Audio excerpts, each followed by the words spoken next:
বুঝেছেন? নমস্কার। আজকে যে বিষয়টি নিয়ে বলবো সেটা হচ্ছে জবা পাতা, জবা ফুল। ফুল আমরা দেখি কালী মায়ের চরণে লাগে, কালী পূজাতে লাগে, অনেক মনসা মায়ের পূজাতে, বিভিন্ন রকম পূজাতে আর কি লাগে এই ফুল। এই গাছের যে পাতা আছে এই পাতার অনেক উপকারিতা। এই পাতা আমরা দেখতে পাচ্ছি, অনেক ধরনের পাতা, এই ধরনের পাতা দেখতে পাচ্ছি। এই সময় এখন গরমকাল, গরমকালে অনেকের আর কি ফোড়া হয়, লোম ফোড়া বগলে হয়, অনেক সময় ঘাড়ে হয়। হ্যাঁ, এমন ক্রিটিক্যাল ক্রিটিক্যাল জায়গায় ফোড়া হয় যে ফোড়া আর কি বলা যায় না, আর খুব কষ্টদায়ক হয়। তো এই ফোড়া হাত থেকে মুক্তি কী করে পাবো?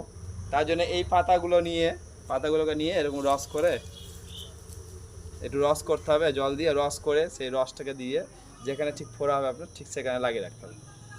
যদি এই পাতা কিছুদিন 2-3 দিন লাগান, ফোড়া অটোমেটিক দেখবেন ফেটে যাবে, ফেটে ফোড়ার যে পুঁজ সেগুলো বেরিয়ে যাবে এবং এই লোম ফোড়ার হাত থেকে মুক্তি পাবেন এবং আপনার যে শারীরিক যে